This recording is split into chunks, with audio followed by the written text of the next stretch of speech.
The academy bully targeted a human girl. The instructor stopped the fight too late. Machen stood at the entrance of the Galactic Unity Academy and felt very small. The building rose above her like a mountain made of glass and white stone. Ships flew overhead carrying students from dozens of different worlds. Some of those students were taller than trees. Some had scales or wings or more arms than she could count. And here she was, just a human girl from Earth, 17 years old, alone. She had worked so hard to get here, 3 years of studying every night until her eyes burned. Tests that covered mathematics and science and history from 100 different civilizations. She had scored higher than 10,000 other applicants from across the coalition. But none of that seemed to matter now as she walked through the main gates and felt the stares of alien students following her every step. Humanity had joined the Galactic Coalition only 8 years ago. In the long history of space travel, that was nothing. Most species here had been sailing between stars for thousands of years. They had built empires and fought wars and signed treaties before humans even discovered fire. To them, Earth was a backwater planet filled with primitive creatures who had somehow stumbled into space travel by accident. May was one of only 3 humans at the academy this year. The other 2 were older boys who had arrived a week before her. She had not met them yet. She wondered if they felt as lost as she did. A large creature blocked her path. He stood nearly 3 meters tall with dark green scales covering his entire body. His eyes were yellow with black slits in the center. When he smiled, she saw rows of teeth that looked sharp enough to cut steel. "Another human," he said. His voice was deep and rumbling like distant thunder. "I heard they were letting your kind in now. I did not believe it until I saw it with my own eyes." May looked up at him and kept her face calm. "Excuse me, I need to find my quarters." "Your quarters?" He laughed and looked at the group of students gathering behind him. They were all large, all scaled, all watching her with the same cold amusement. "The little human has quarters now. Next they will give quarters to the cleaning robots." The other students laughed. May said nothing. She stepped around the large creature and kept walking. She heard more laughter behind her, but she did not look back. Her father had warned her about this. Before she left Earth, he had sat with her in their small apartment and spoken very seriously. "You will face hatred," he had said. "You will face creatures who think you are beneath them. You will want to fight back. You will want to prove them wrong. But you must not. You must endure. Every human at that academy carries the reputation of our entire species. If you fight, they will say humans are violent. If you fail, they will say humans are stupid. You must succeed quietly.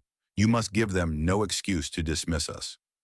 So May endured. She found her quarters. A small room with a bed and a desk, and a window that looked out over the training fields below. Other students had rooms twice this size. She did not complain. She unpacked her few belongings and began to study the schedule she had been given. The first week passed in a blur of classes and tests, and long nights spent memorizing things she had never heard of before. Coalition history, diplomatic protocols, the basics of ship navigation. Her mind ached from the effort of learning so much so quickly, but she kept going. She had no other choice. The problem started on the 8th day. She returned to her quarters after evening classes and found her door hanging open. Inside, everything she owned had been destroyed. Her clothes were torn, her books were burned, her personal tablet was crushed into pieces on the floor. On the wall, someone had written a message in large, ugly letters. "Go home, animal." May stood in the doorway and looked at the destruction. She felt something hot rise in her chest. Anger, real anger, the kind that made her hands shake and her vision blur. She wanted to scream. She wanted to find whoever did this and make them pay.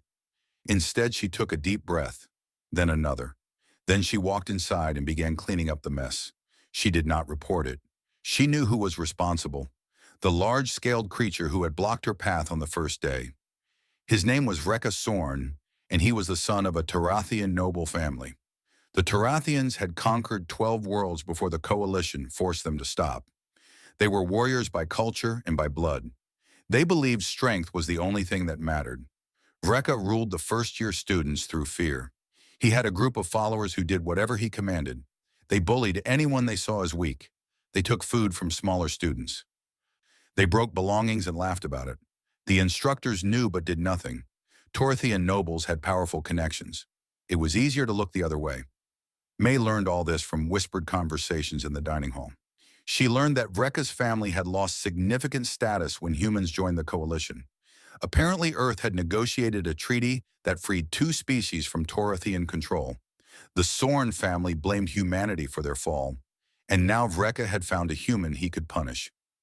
The harassment continued. Her new clothes were stolen. Her meals were contaminated with substances that made her sick for days.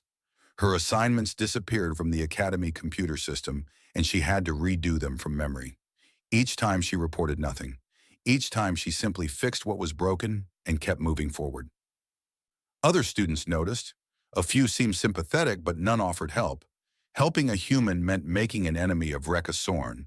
Nobody wanted that. One night, May sat alone in the library studying for an exam. A shadow fell across her table. She looked up and saw Rekka standing over her with his usual smile. "Working hard, little human?" "Yes." "It will not help you." He leaned closer.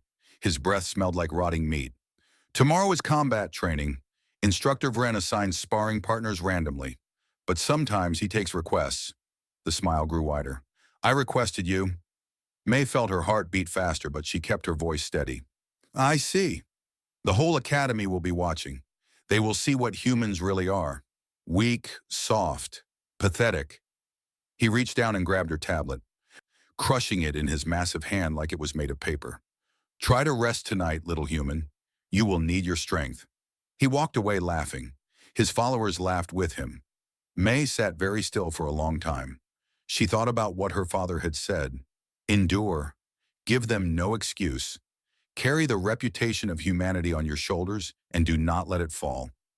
But there was another voice in her head now. The voice of her grandmother, who had taught her things her father did not know about. Things passed down through generations of her family. Things that had nothing to do with endurance.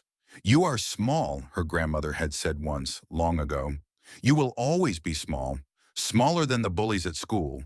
Smaller than the dangers in this world. But small does not mean helpless. Small means you must be clever. Small means you must learn where to strike so that size does not matter." May had learned. From the age of 6 she had learned. Pressure points, joint locks, nerve clusters, the places where the human body was fragile and the places where other bodies were fragile too. Her grandmother had been a master of arts that were old when human civilization was young. She had passed that knowledge to May, drop by drop, over many years.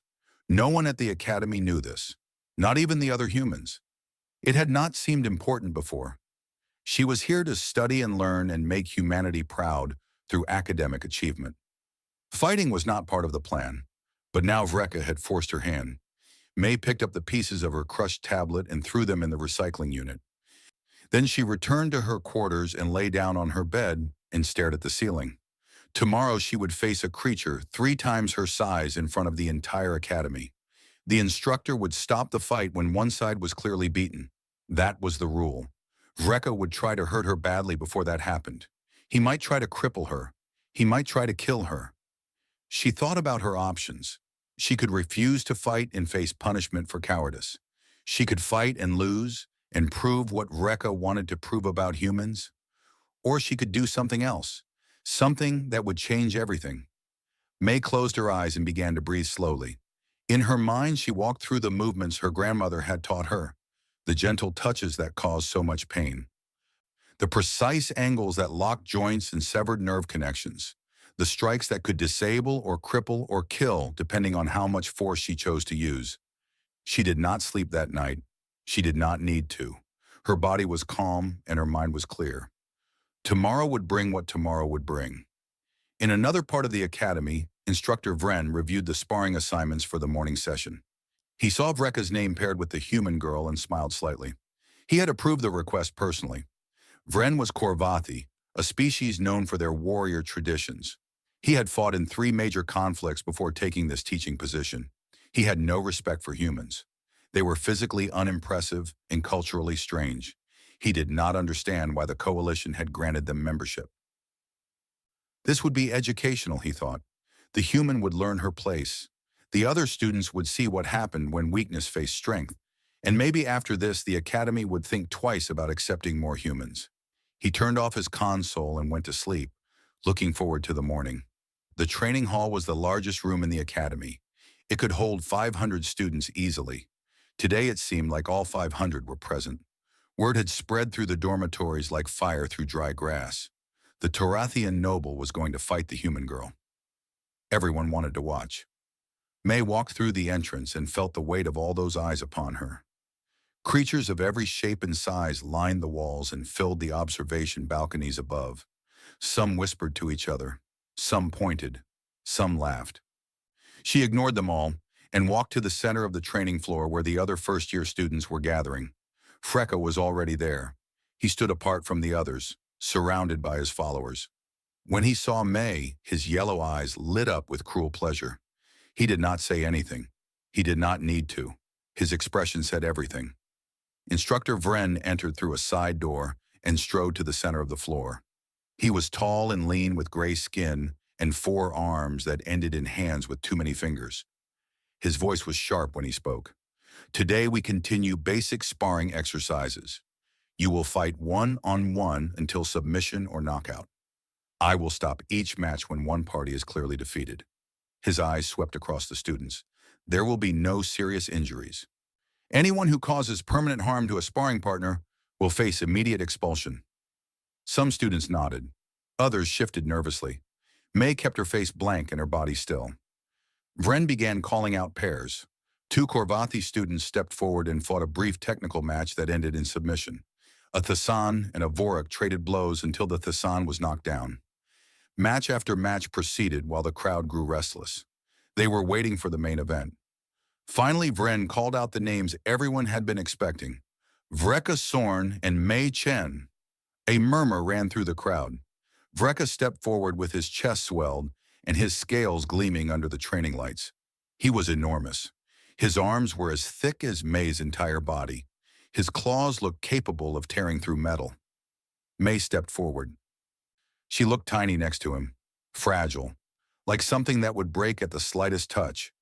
This seems unfair, said a voice from the crowd. May did not see who spoke. Vren turned toward the voice. Humans demanded equal treatment at this academy. Equal treatment means no special considerations. If the human cannot compete, perhaps humans should not be here. More laughter. Vreka grinned wider. May raised her hand. Instructor Vren, may I decline this match? Silence fell over the hall. Even Vreka looked surprised.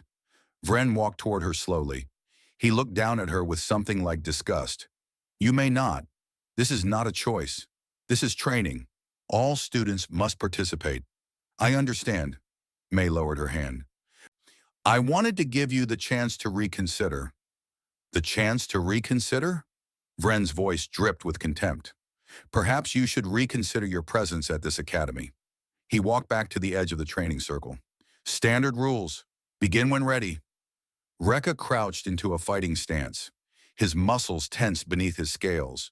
He looked like a predator about to pounce on wounded prey.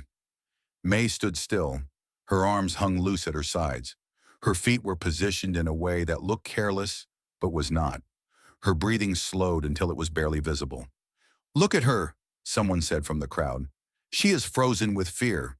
Vreka charged. He moved fast for something so large. His feet thundered against the training floor. His arms spread wide to grab her and crush her against his armored chest. It was the kind of attack that worked against almost everyone. Overwhelming force. No escape. May stepped to the side. It looked simple, almost lazy. One moment she was in his path, and the next moment she was not. Vreka's arms closed on empty air. His momentum carried him forward and he stumbled before catching himself. The crowd went quiet. Vreka turned and attacked again. This time he swung his massive fist in a wide arc aimed at her head. The blow would have cracked stone. May ducked under it and moved past him, her hand brushing lightly against his arm as she went. To the watchers it looked like she had simply avoided the strike. But Vreka felt something strange, a tingling numbness in his arm that faded after a moment. He growled and attacked faster. Punch after punch, grab after grab. Each time May was somewhere else. She flowed around his attacks like water around a stone. She never struck back. She never even raised her hands in defense. She simply was not there when his blows arrived. 1 minute passed. Then 2. Vreka was breathing hard now. Sweat glistened on his scales. The frustration on his face was turning into something uglier. Rage. "Stand still and fight," he roared. May said nothing. She continued to move in those small, careful ways that kept her just out of reach. In the crowd, students began to whisper. This was not what they expected. The human should have been broken by now. She should have been crying and begging for mercy. Instead, she was making one of the Academy's most feared bullies look foolish. Vreka's attacks grew wilder, more vicious. He stopped trying to grab her and started trying to hurt her. His claws came out fully extended. He aimed for her throat, her eyes, her chest. These were not sparring techniques. These were killing strikes. From the edge of the circle, Instructor Vren watched with narrowed eyes. He should stop the match. Vreka was clearly violating the rules, but something held him back. Curiosity, perhaps, or something darker. He wanted to see what happened when the human finally made a mistake. May saw the change in Vreka's attacks. She understood what it meant. He was no longer trying to win. He was trying to murder her in front of 500 witnesses, and the instructor was doing nothing. She had hoped it would not come to this. She had given them every chance to end this peacefully. She had asked to decline. She had avoided every attack without striking back. She had been as gentle as she could possibly be. But gentleness had limits. Vreka lunged again, both arms reaching for her neck. May stepped back and felt her heel touch the edge of the training circle. Nowhere left to retreat. Vreka saw this and his eyes blazed with triumph. "Finally," he snarled. He grabbed her left arm. His grip was crushing. She felt the bones grinding together under the pressure. This was it. He would slam her to the ground and stomp on her until she stopped moving. The instructor would stop the fight eventually? Maybe, or maybe not. Vreka lifted her off the ground by her arm. The pain was extraordinary, but May did not scream. She let herself hang there for half a second while he pulled back his other arm for the finishing blow. Then she moved. Her free hand shot out and touched a spot on the inside of his elbow. It was not a punch. It was barely a tap. But Vreka's arm went numb instantly, and his grip released. May dropped to the ground and rolled between his legs as his fist swung through empty space. She came up behind him and touched 2 more points in rapid succession, one at the back of his knee, one at the base of his spine. Vreka made a strange sound. His legs buckled. He fell forward onto his hands and knees, unable to understand why his body was not responding. "What did you do?" His voice was confused now, rather than angry. May circled around to face him. Her expression was calm, almost sad. "Your nervous system has pressure points," she said quietly. "Most species do. The locations vary, but the principle is the same. Strike the right point with the right force and signals stop traveling." Vreka tried to stand. His legs would not obey him. He tried to swing at her with his arm. His arm moved too slowly, like it was pushing through thick mud.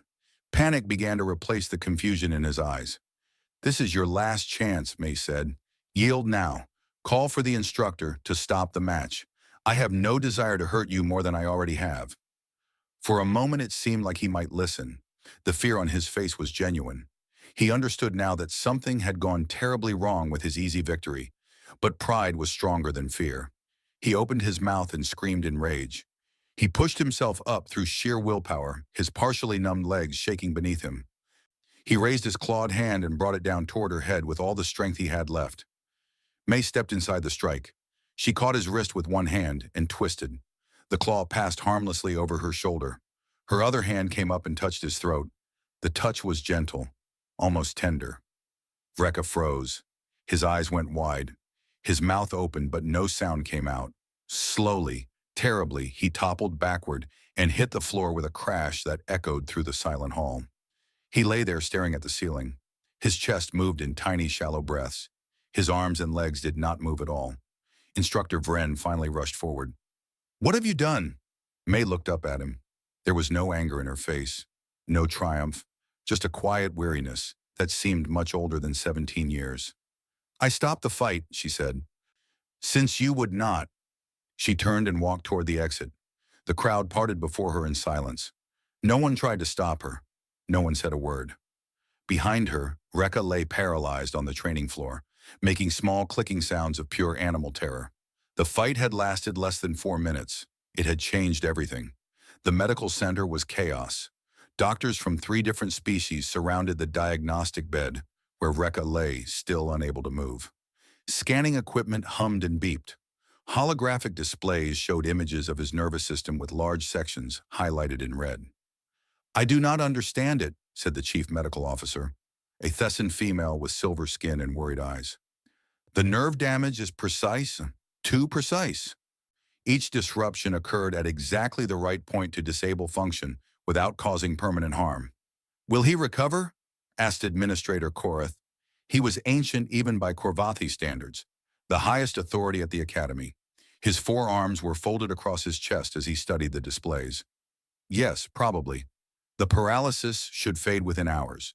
Motor control will return within a day or two." The doctor hesitated. "But if those strikes had been slightly stronger, we would be discussing funeral arrangements." Korath turned to Instructor Vren, who stood in the corner trying to make himself small. "Explain." Vren had spent the last hour answering questions. His answers had not satisfied anyone. "The human student requested to decline the match. I refused. Standard protocol requires all students to participate in training exercises. The human student was half the size of her opponent. Size is not grounds for exemption. We have had mismatched sparring partners before. Those mismatched partners were not trying to kill each other." Korath's voice was cold. "I reviewed the recording. Vreka Sorn attempted lethal strikes at least 6 times. You did nothing." Vren said nothing. There was nothing he could say. "You are suspended pending full investigation. Remove yourself from this facility immediately." Vren left without argument. He had been a warrior for 50 years. He knew when a battle was lost. Korath turned back to the medical displays. Vreka's father had already sent 3 furious messages demanding justice. The Sorn family wanted the human girl expelled, arrested, and extradited to Tarathian space for trial. They were calling it assault, attempted murder, an act of war against their noble house. But the recording told a different story. Korath had watched it 7 times now. He had watched the human girl asked to decline. He had watched her avoid every attack without striking back. He had watched her warn Vreka to yield before she finally disabled him. And he had watched Instructor Vren stand by and do nothing, while a student tried to commit murder in his training hall. The evidence was clear. The human had acted in self-defense. She had shown more restraint than anyone could reasonably expect. And when she finally struck, she had done so with a precision that bordered on impossible. His personal communicator buzzed, a message from the Coalition Medical Examiner's office. He opened it and read carefully. The examiner had analyzed the recording frame by frame. Her conclusion was troubling. The human had struck 3 times in less than 4 seconds. Each strike had targeted a specific nerve cluster with millimeter precision. The angle and force of each strike had been calculated to cause maximum incapacitation with minimum permanent damage. A slightly different angle on any of the 3 would have killed Rekka instantly. In other words, the human had chosen not to kill him 3 separate times, in the space of a few heartbeats. Korath had fought in wars. He had trained with the finest warriors in the Coalition. He had never seen anyone demonstrate that level of control under pressure. Not even the legendary Korvathi Blade Masters could match it. His communicator buzzed again. This time it was a meeting request from the human embassy. He accepted and walked to the conference room. 3 humans were waiting for him. 2 men and 1 woman, all dressed in the plain gray suits that human diplomats seemed to favor. The woman spoke first. "Administrator Korath, thank you for meeting with us. I am Ambassador Chen. These are my advisors." Chen, the same family name as the student. Korath filed that information away for later. "I assume you are here about the incident." "We are." Ambassador Chen gestured to a chair. "Please sit. This conversation may take some time." Korath sat. The ambassador remained standing. "First, let me be clear about our position. Mei Chen acted in lawful self-defense. She violated no rules. She caused no permanent harm. If the Soren family wishes to pursue legal action, they will find the coalition courts unsympathetic." "I understand. The recording supports that conclusion." "Good. The ambassador paused. But there is something else you should know. Something that will help you understand what happened today. She touched a control on the table. A holographic display appeared showing personnel files. 3 human faces, 3 names. Mei Chen was one of them. The other 2 were the male human students at the academy. These are the 3 humans currently enrolled at your institution. Do you know how they were selected? Korath shook his head. The selection process was extremely competitive. Over 15,000 humans applied. We tested them for intelligence, adaptability, psychological stability, and physical capability.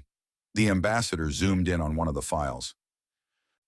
David Park scored highest in physical combat assessment. He holds championship titles in 3 martial arts. His reaction time is in the top 1% of all humans tested. She moved to the second file. James Okonkwo scored second highest. Former military family. His grandmother was Special Forces. His father was Special Forces. He has been training in combat since he was 4 years old.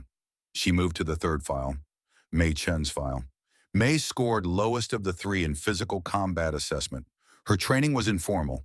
Her reaction time is merely average by human standards. Korath felt something cold settle in his stomach. You are saying you did not send your best fighters. I am saying we specifically avoided sending our best fighters. The ambassador's eyes were hard. Administrator, the coalition asked humanity to send students who could integrate peacefully into the academy environment. We took that request seriously. David and James are both capable of killing most species barehanded. Their reflexes are trained for lethal response. We could not risk putting them in situations where they might accidentally kill a classmate. And Mei Chen. Mei was chosen partly because her combat training was minimal enough that she might show restraint. The ambassador let that sink in. What you saw today was not a demonstration of human military capability. It was a demonstration of human minimum capability, the weakest fighter we were willing to send. Silence filled the conference room. Korath thought about the recording again. The speed, the precision, the perfect control. He thought about what the ambassador was telling him now. You are saying the other 2 human students are more dangerous than what I saw today. Significantly more dangerous. David could have killed Rekka before anyone in that hall realized the fight had started. James would have done the same thing Mei did, but without the warning, without the chance to yield. The ambassador finally sat down. Her expression softened slightly. We do not want violence, Administrator. Humanity has had enough violence in its history. We came to the stars hoping to find peace, but we will not be victimized. We will not watch our children be brutalized by bullies while instructors look the other way. The instructor has been suspended. Good, that is a start. Another pause. Korath had many more questions, but one seemed most important. How did she do it? The nerve strikes. I have never seen anything like that. Ambassador Chen smiled slightly. It was not a happy smile. Humanity evolved as prey, Administrator. We were not the strongest creatures on our world. We were not the fastest or the toughest. We had no claws, no fangs, no armor. Every predator on our planet could kill us easily. So we learned. We studied anatomy. We found the weak points. We developed techniques that allowed a small human to disable a larger opponent through precise application of force rather than overwhelming strength. She stood up again and walked to the window that overlooked the academy grounds. These techniques are thousands of years old. They have names in dozens of human languages. Every human child learns at least the basics. Mei Chen is not special by human standards. She is simply what humans become when they must survive against creatures bigger and stronger than themselves. Korath sat with that information for a long moment. He had underestimated humanity. The entire coalition had underestimated humanity. They had looked at the small, soft creatures from the primitive planet and assumed weakness. They had not understood that weakness itself had been the teacher. Millions of years of being prey had turned humanity into something far more dangerous than any predator. What do you want from the academy? He finally asked. We want our students to be safe. We want instructors who allow violence against humans to face consequences. And we want the coalition to understand something important. Ambassador Chen turned from the window to face him directly. We are not harmless because we are weak. We are gentle because we choose to be. That choice can be unmade at any moment. She walked toward the door. Her advisors followed. I suggest you share this conversation with the Sorn family. It may help them reconsider their demands for justice. She left. Korath remained sitting alone in the conference room for a very long time, thinking about everything he had learned and everything it meant. Somewhere in the academy, Mei Chen sat in her small room and waited. She did not know what would happen next. She only knew that she had done what she had to do, and she would face whatever consequences followed. Her grandmother would have been proud. 3 days after the incident, Sorn walked out of the medical center on his own 2 legs. The paralysis had faded exactly as the doctors predicted. His motor control had returned completely. There was no permanent damage to his nervous system. In purely physical terms, he was as healthy as he had been before the fight. But something had changed behind his eyes. The arrogance was gone. The cruel confidence that had made other students fear him had disappeared somewhere on that training floor when he lay helpless and staring at the ceiling. Now when other students looked at him, they did not see a predator. They saw prey that had been caught and released. His followers had scattered. None of them wanted to be associated with a noble who had been humiliated by a human half his size. The students who had once laughed at his jokes now turned away when he approached. The students he had bullied watched him pass, with expressions that held no sympathy. His father sent message after message demanding action. The family lawyers prepared documents. The Sorn political connections reached out to coalition officials. For 2 days, it seemed like the incident would become an interstellar incident. Then someone leaked the recording. It spread across coalition networks within hours. Millions of beings watched the small human girl avoid every attack without striking back. They watched her warn her opponent to yield. They watched her disable him with 3 precise touches that could have killed him, but did not. They watched the instructor stand by and do nothing. Public opinion turned sharply. The Torathians had always been unpopular, remembered as conquerors and slavers before the coalition forced them to change. Now their noble son was shown attacking a student half his size while an instructor helped. The Sorn family found their messages going unanswered. Their political allies suddenly had scheduling conflicts. Their lawyers advised settling quietly. The investigation concluded on the 5th day. Instructor Vren was terminated from the academy staff. He was found to have violated multiple protocols by allowing the match to continue past the point of clear danger. His teaching license was revoked pending review. Sorn received a formal warning. His use of lethal force techniques in a sparring match was documented in his permanent record.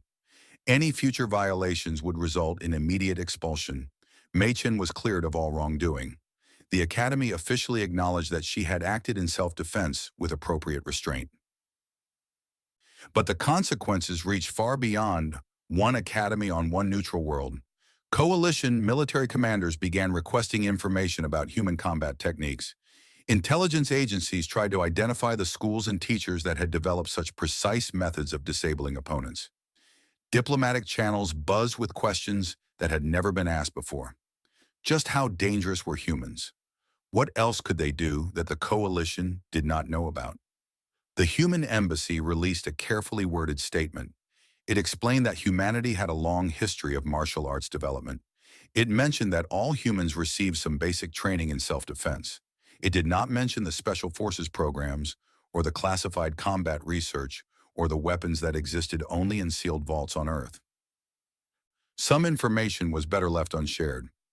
On the 6th day, Administrator Korath received a visit from an unexpected guest. Grand Admiral Theska commanded the Coalition's combined fleet. She was ancient and massive, a Korvathi female who had fought in more wars than most species had history. She arrived without ceremony, walking through the academy corridors like she owned them. In a sense, she did. "Show me," she said when she reached Korath's office. He showed her the recording, the medical reports, the analysis from combat experts across a dozen species, the conclusion that every expert had reached independently. Theska watched in silence. When it was finished, she sat back and closed all 4 of her eyes. "Do you know why I am here, Administrator? I assume the incident has attracted attention at the highest levels." "Attention." Theska opened her eyes. "That is one word for it. I have received 17 requests from fleet commanders asking about human capabilities.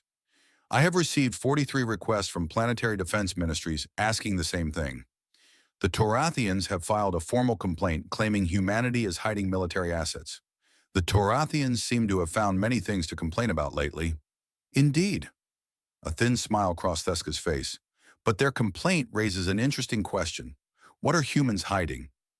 Korath had been thinking about this for days. I spoke with the human ambassador. She was quite direct. The student who won the fight is considered average by human standards. The other two human students here are significantly more capable. And the rest of their species?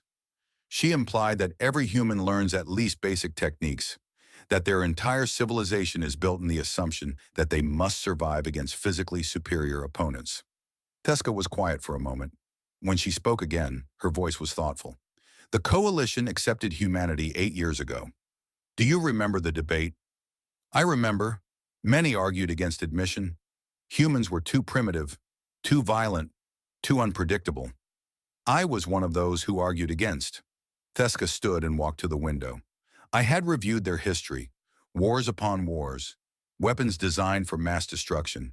They had nearly destroyed themselves multiple times before they even reached space. I thought accepting them was inviting a predator into our home. And now? Now I wonder if we were wrong in a different way. We assumed humans were dangerous because of their weapons and their wars. We did not consider that their weapons and their wars might be symptoms of something deeper. They were not building those weapons because they enjoyed destruction. They were building them because they expected to face threats they could not defeat any other way. Theska turned back to Korath. Her expression was troubled. I have commanded soldiers from every species in the coalition. I know how they fight. Torathians rely on strength and intimidation. Korvathi rely on speed and discipline. Voruk rely on numbers and coordination. But humans, she shook her head, humans assume they will face something stronger, something faster, something that should win, and they prepare accordingly. You find this concerning? I find this terrifying. Theska sat down again. A species that builds its entire combat philosophy around being the underdog. A species that teaches its children to defeat larger opponents through precision and knowledge. What happens when that species has access to coalition technology? What happens when they can build ships as strong as ours and still retain every technique they developed while being prey? Korath had no answer. The question was beyond his experience. I came here to see for myself, Theska continued. I needed to know if this was an isolated incident or something larger. Now I know. She stood to leave. The coalition made a mistake with humanity, Administrator, but not the mistake we thought. What mistake was that? Theska paused at the door. We assumed they needed our protection. We offered them membership because we thought we were helping the weak. Her 4 eyes met his. We were not helping the weak. We were inviting something ancient and patient and very, very dangerous into our alliance.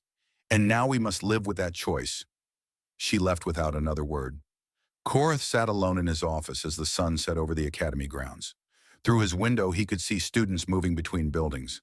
Among them, barely visible in the evening light, was a small figure walking alone. Mei Chen, the human girl who had changed everything. He wondered what she was thinking. He wondered if she understood the waves she had created across the entire coalition. He wondered if she cared. Perhaps she did not. Perhaps she had simply done what any human would do when threatened. Perhaps the entire incident was nothing special by human standards. That thought was most terrifying of all. In her small room, Mei Chen finished her evening studies and prepared for bed. Tomorrow would bring more classes, more tests, more challenges. She would face them as she had faced everything else. The harassment had stopped completely. No one touched her belongings anymore. No one contaminated her food. Other students nodded to her in hallways and moved aside when she passed. Some even smiled. She did not smile back. She had not wanted fame or fear or respect. She had only wanted to study in peace. But peace, she was learning, sometimes required force to achieve. That was a lesson humanity had learned long ago on the plains of Earth, when they were still learning to walk upright. It was a lesson that had never stopped being true. She turned off her light and slept without dreams. 3 months passed at the Galactic Unity Academy. Seasons changed on Thesson Prime. New students arrived and old students graduated. The incident in the training hall became history, then legend, then something people mentioned in whispers when conversations turned to humans. Mei Chen continued her studies. She earned high marks in every subject. She participated in training exercises without incident. She made no friends, but she made no enemies either. She existed in a strange space between celebrity and isolation, watched by everyone, but approached by few. Freka Sorn finished his physical recovery, but never quite recovered in other ways. He walked with a slight limp now, not from May's strikes, but from how he had fallen when his legs gave out. The doctors said it was psychosomatic. His body remembered the helplessness even when his nerves did not. He avoided the training hall entirely. He avoided May most of all. When he saw her in hallways, he turned and walked the other way. His followers were gone. His status was gone. His father had stopped sending messages after the legal situation became clear. Vreka was alone in ways he had never been alone before. On a cold morning near the end of the third month, Instructor Vren returned to the academy. His suspension had ended. His teaching license had been restored after review. The official position was that he had made errors in judgment, but did not deserve permanent consequences. The unofficial position was that his family had connections too. He found May in the library during the evening study period. She was alone at her usual table, surrounded by books and holographic displays. She looked up when his shadow fell across her work. "May I sit?" May studied him for a moment. Then she nodded. Vren sat across from her. He looked older than he had 3 months ago. There were new lines on his gray face and something tired in his posture that had not been there before. "I came to speak with you," he said. "I have thought about what happened for many days. I owe you words." "You owe me nothing. I owe you truth." Vren folded his 4 hands on the table. "I allowed that match to continue because I wanted to see you broken. I believed your species was weak. I believed humans had somehow fooled the coalition into granting you status you did not deserve. I wanted Rekka to prove this in front of everyone." May listened without expression. "I was wrong," Vren continued. "Wrong about what weakness means. Wrong about what humanity is. Wrong about many things." He paused. "I have spoken with others since then. Military officers, diplomats, scholars who study different species. They have taught me things I did not know." "What things?" Vren leaned forward.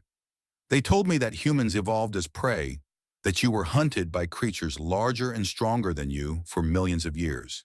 That you survived not by being stronger, but by being cleverer, by learning where to strike, by turning your weakness into something else. That is true. They told me that every human child learns to fight, not because you are violent, but because you expect violence. You prepare for enemies you cannot defeat with strength alone." Vren's voice dropped lower.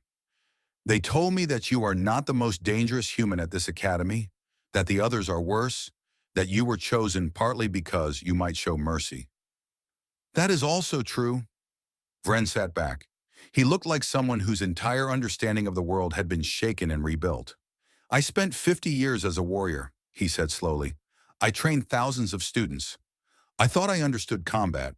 I thought I understood strength and weakness. But I did not understand humans." May closed the book she had been reading. She folded her hands in a way that mirrored his pose. "You understand something now that you did not understand before? That is growth. My grandmother would say that growth is the only victory that matters." "Your grandmother?" "She taught me the things I used against Vreka. She was very old and very wise. She died 2 years before I came here." May's voice softened slightly. "She used to say that fighting is not about strength. It is about precision, about knowing exactly how much force to use and where to apply it. Anyone can destroy. The skill is in controlling destruction." Vren nodded slowly. "When you disabled Vreka, you could have killed him." "Yes. 3 times in less than 4 seconds, you chose not to." "Yes. Why?" May was quiet for a moment. When she answered, her voice was thoughtful. "Killing is easy for humans. Too easy, perhaps. Our history is full of death, wars and murders and accidents and disasters. We have killed more of our own kind than any predator ever killed of us." She looked at Vren directly. "But killing haunts us. We dream about it. We feel guilt and shame and horror, even when the killing was necessary. Other species do not seem to feel this as strongly. For us, it is a wound that never fully heals. That sounds like weakness? Perhaps it is, but perhaps it is also strength. May smiled slightly. Because we hate killing, we work very hard to find other ways. We develop techniques that disable instead of destroy. We create laws and systems to prevent violence. We teach our children that fighting should be the last choice, not the first. She leaned forward. I could have killed Vreka without any effort. In that moment when he grabbed my arm, I saw three paths that led to his death. I chose a fourth path that led to his survival. I chose it because killing him would have damaged something inside me, something that matters more than victory. Vren sat with this for a long time. The library was quiet around them. Other students had noticed the conversation, but kept their distance. I understand now, Vren finally said, or I begin to understand. Your species is not gentle because you are weak. You are gentle because you must be, because the alternative is too terrible to accept. Yes, May nodded. Humans who embrace violence without restraint become monsters. We have seen this too many times in our history, so we build restraints. We teach control. We make gentleness a choice that must be made again and again every day. And when the choice becomes too hard, when restraint fails, May's expression became very still. Then you see what humanity is capable of when we stop being gentle. It is not something anyone should wish to see. The conversation ended there. Vren stood and nodded to her with something that might have been respect. Then he walked away and did not look back. May returned to her studies, but a few minutes later she was interrupted again. A young Tarathian stood nervously at the edge of her table.